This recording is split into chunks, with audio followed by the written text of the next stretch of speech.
নমস্কার বন্ধুরা, কেমন আছেন সবাই? সোফিয়ার সাত কাহনে আপনাদের সবাইকে স্বাগত জানাই। বন্ধুরা, আপনারা আমাকে অনেকদিন জানাচ্ছেন না কিন্তু যে পরপর যে ঘটনাগুলো শুনছেন কেমন লাগছে। অবশ্য অনেকে জানাচ্ছেন আবার, আর আমি একটু ভীষণভাবে ব্যস্ত রয়েছি বা শরীরটাও ঠিক যাচ্ছে না, ওয়েদারটা চেঞ্জ হচ্ছে তো তো ওই জন্য কমেন্ট ঠিকঠাক দেখতেও পাচ্ছি না বা উত্তরও দিতে পারছি না। তবে উত্তর তো আমি দিই, জানেন, দেরি হলেও আমি উত্তর দিই, সেটা আমি দিয়ে দেব। আগের ঘটনাটি আপনাদের ভালো লেগেছে, শুনে আমারও খুব ভালো লেগেছে। তবে ভিউ একটু কম হচ্ছে, এটা ঠিক কথা। তো আজকের যে ঘটনাটি শেয়ার করতে চলেছি, ঘটনাটি আমাকে অনেক অনেক দিন আগে পাঠিয়েছে আমার এক ভাই, যার নাম হচ্ছে সঞ্জয় আচার্য।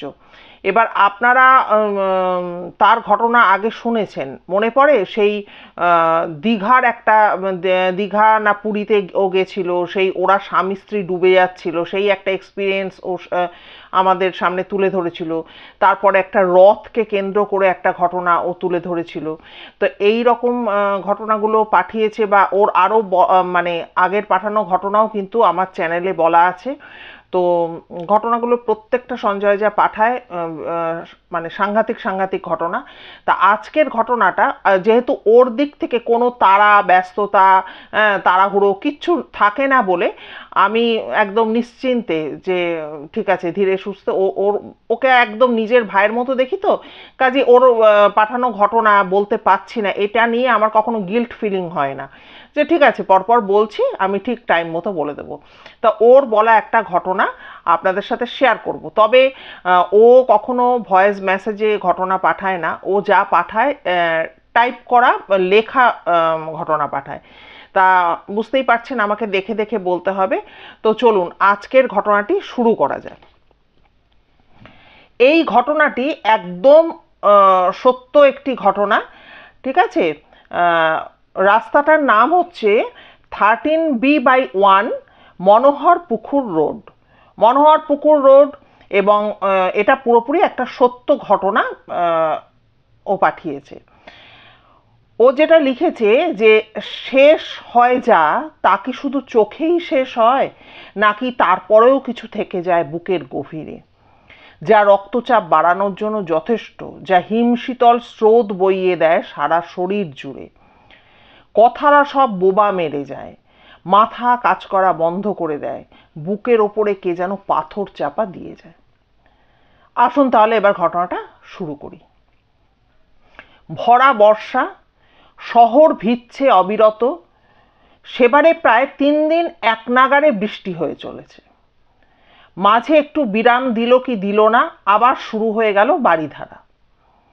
সাথে ঘন ঘন বাজ পড়ছে। সকালে আকাশ একটু পরিষ্কার হলেও বেলা একটু গড়াতেই সারা আকাশ কালো অন্ধকারে ঢেকে যাচ্ছে।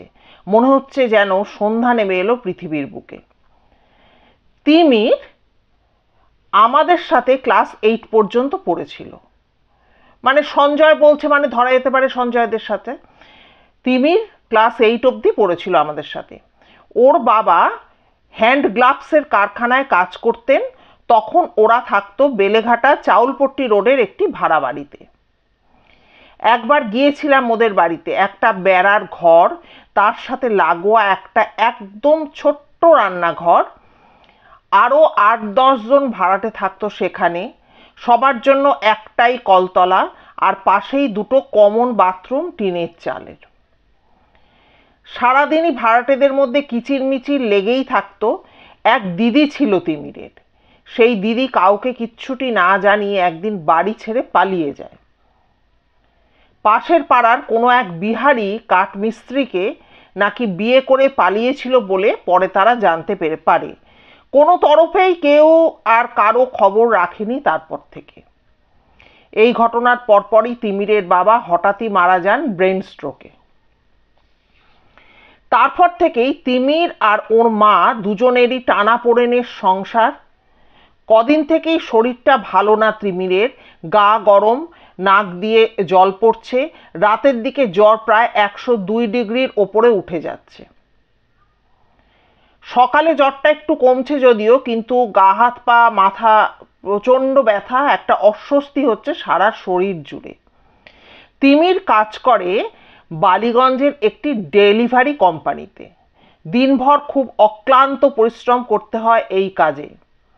ঘরের আর্থিক অবস্থা ভালো নয়, সাথে পড়াশোনাটাও খুব বেশি দূর এগোয়নি, তাই ইচ্ছে না থাকলেও আর অন্য কাজে যোগ দেওয়া সম্ভব হয়নি।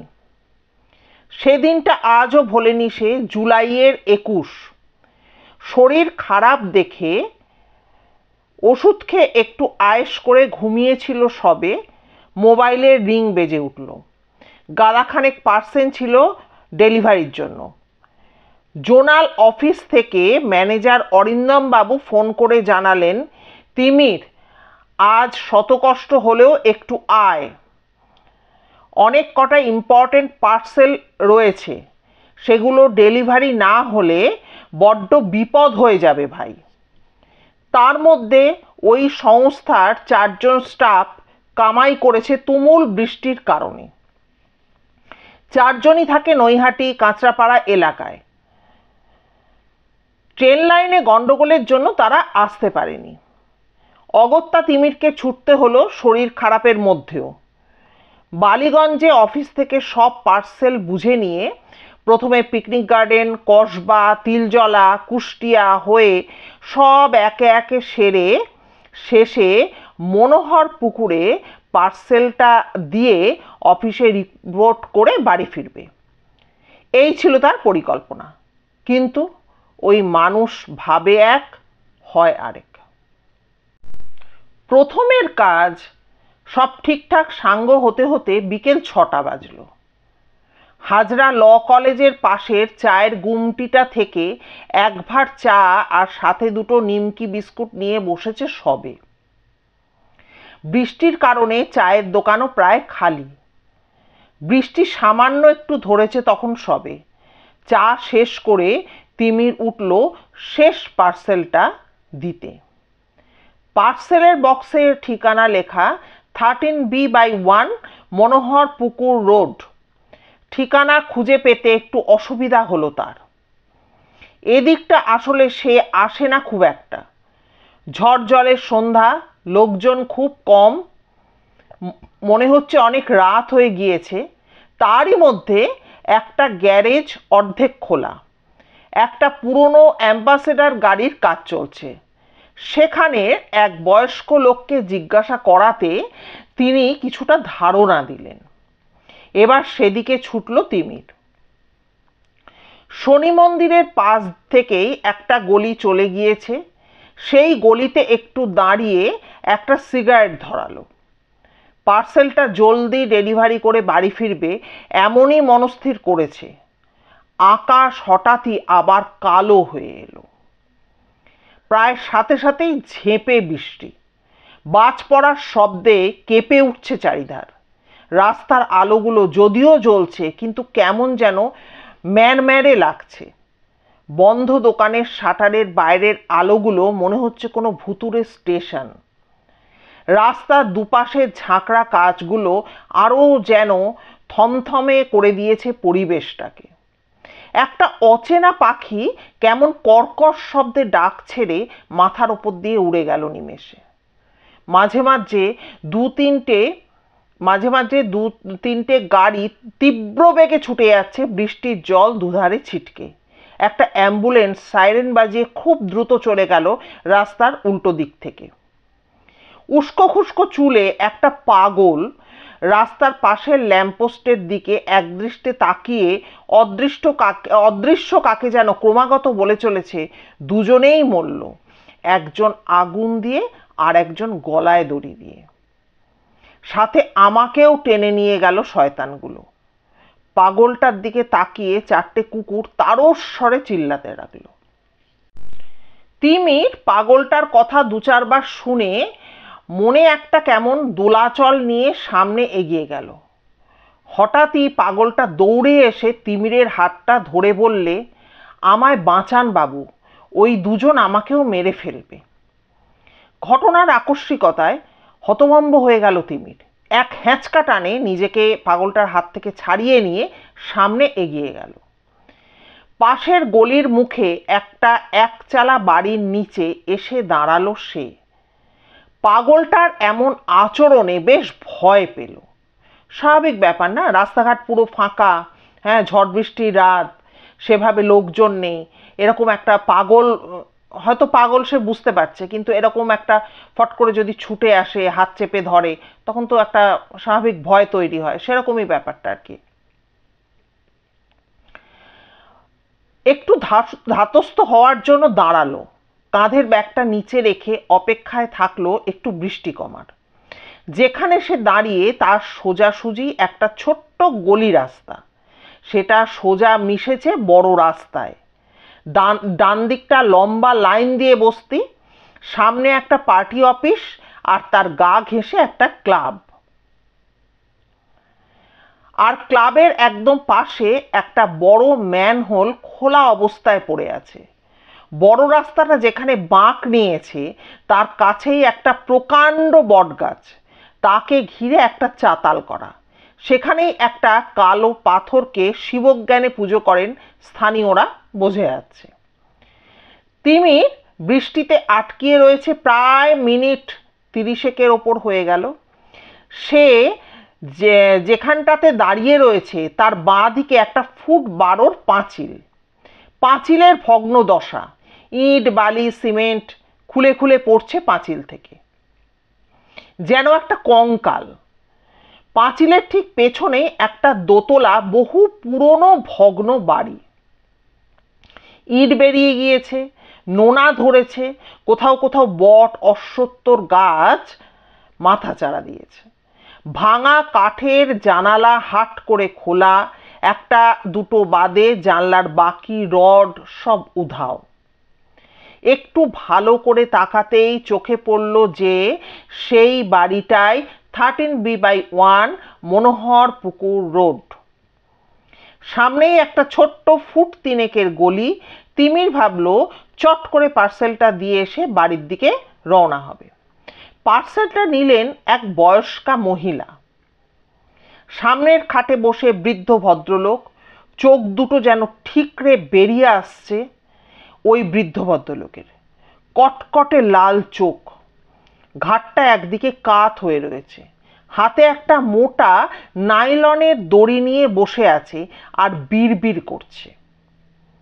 তিমিরের দিকে একবার হাসি মুখে চেয়ে আবার দড়িটা পাক দিতে থাকলো। ঘরটার দিকে একবার তাকিয়ে চোখ ফিরিয়ে নিল সে। কেমন যেন একটা অশুভ লক্ষণ ঘরটা জুড়ে। ঘরে একটু উঁকি দিতে তিমিরের নজরে পড়ল একটা ছোট্ট তক্তপোষ, তার উপর ছেঁড়া একটা ছোট্ট রং ওঠা তোষক পাতা, চাদর নেই কোনো, দুটো কালচে তেলকষ্টি হয়ে যাওয়া মাথার বালিশ, একটা পাশ বালিশ বিছানার উপর, সামনে একটা বহু পুরনো কাঠের আলনা, একটা স্টিলের পুরাতন জং ধরা আলমারি, সম্ভবত আলমারির একদিকের পায়া ভাঙা, তাই কাত হয়ে রয়েছে। পাশেই একটা আরাম কেদারা, যার দুটো হাতলই ভাঙা, তার উপর একটা বন্ধ হয়ে যাওয়া পেন্ডুলাম ঘড়ি। ঘরে গাদা খানেক দড়ি ঝোলানো, সেখানেই কাপড়, ধুতি, পাঞ্জাবি, গামছা, লুঙ্গি, শাড়ি, সায়া, ব্লাউজ সব ঝুলছে। একটা ছোট মাটির কলসি রাখা আলনার কোণ করে, কলসিটা একটা স্টিলের থালা দিয়ে ঢাকা, তার উপর রাখা জলের গ্লাস। কলসিটা একটা কাঠের টুলের ওপর রাখা। আলনার ঠিক ওপরটাতে একটা বাল্ব লাগানো, একটা হলুদ হালকা আলো যেন নিশ্চুপ করে রেখেছে ঘরটাকে। সারা ঘরটা জুড়ে কেমন একটা তীব্র চামড়া পোড়া গন্ধ, একটা অস্বস্তিকর আবহাওয়া। দম বন্ধ হয়ে আসে তিমিরের। অবাক হওয়ার তখনও বাকি ছিল। কিছুক্ষণ আগে দেখা রাস্তার সেই পাগলটা ঘরের কোথা থেকে যেন হঠাৎ আবির্ভাব হলো। এসেই একটা অট্টহাসি দিয়ে তিমিরকে বলল, মরবি আয়, সব একসাথে মরি, আয় আয়, ভেতরে আয়, এখানে সবাই অতৃপ্ত, এখানে সবাই ছায়া। তিমির কেমন যেন ভেবলে যায় এসব দেখে, সব যেন অবিশ্বাস্য লাগে তার। একটা ঘোরের মধ্যে চলে যায় সে, কিছুই আর ভাবতে পারে না তখন। চট করে পার্সেলটা দিয়ে বেরিয়ে আসে সেখান থেকে। বাড়িটা থেকে বেরিয়ে সামনের গলির মুখে মন্দিরটার সামনে দাঁড়িয়ে একটু থিতু হয়ে নিতে চাইল সে। প্রাণ ভরে একটু নিঃশ্বাস নেয়, বুকটা হালকা করতে চায়, কিন্তু কপালের লেখা হয়তো অন্য কিছুর জন্য তৈরি ছিল তিমিরের। আচমকাই চোখ চলে গেল সামনের সেই বাড়িটার দিকে। চোখ যেতেই একটা তীব্র ভয় কাজ করতে শুরু করে দিল। সামনের ভাঙা কাঠের খোলা জানলার দিকে তাকিয়ে তার বুকের রক্ত হিম হয়ে গেল। দু পা আড়ষ্ট হয়ে রইল, ঠক ঠক করে কাঁপতে লাগলো সে। এবার চমকে উঠল তিমির, দেখে একজন বয়স্ক লোক গলায় দড়ি দিয়ে ঝুলছেন। ঝুলন্ত পা দুটো জানলার ফাঁক দিয়ে দেখা যাচ্ছে স্পষ্ট। হাওয়ায় নড়ছে দুটো পা।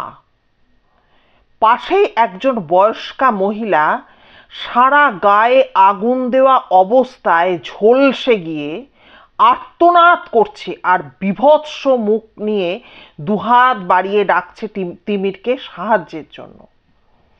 তখন রাত প্রায় 9টা। তিমির তারপর কতদূর পর্যন্ত ছুটেছিল, কোন রাস্তা ধরে, সে নিজেও জানে না।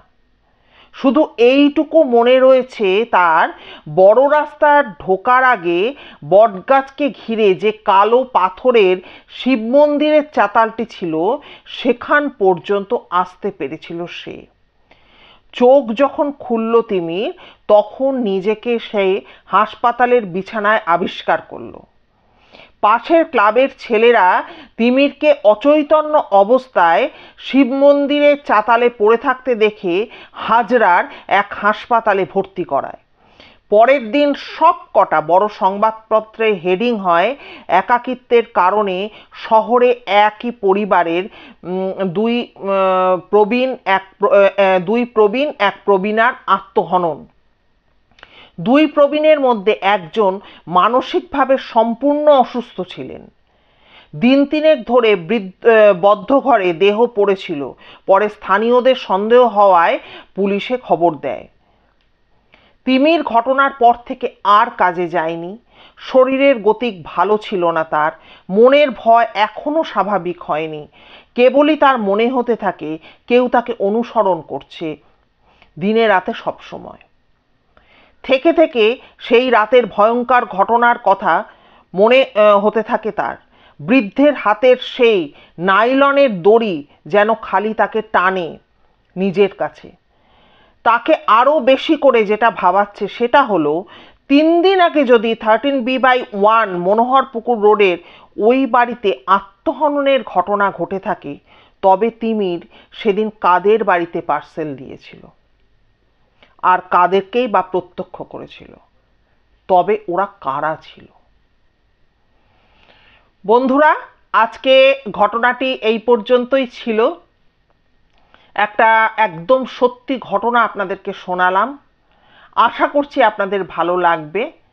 কেমন লাগলো অবশ্যই কিন্তু কমেন্ট করবেন, কারণ আমার ভাই কিন্তু অনেক দিন ধরে ধৈর্য ধরে আছে যে তার দিদি এই ঘটনাটি সবার সামনে নিয়ে আসবে।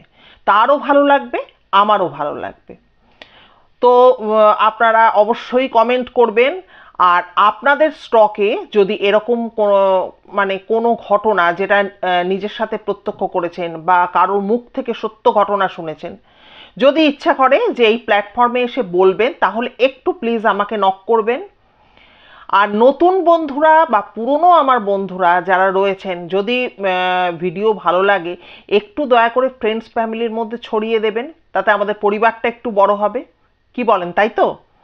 আর নতুন বন্ধুরা যারা এতক্ষণ ধরে আমায় শুনলেন তাদেরকে অসংখ্য ধন্যবাদ জানাই। যদি ভিডিও ভালো লাগে প্লিজ একটা লাইক করে সাবস্ক্রাইব করে নেবেন এবং অবশ্যই বেল আইকনের অলে গিয়ে প্রেস করবেন, তাহলে আমার বলা যে কোনো ঘটনার নোটিফিকেশান আপনারা চট জলদি পেয়ে যাবেন।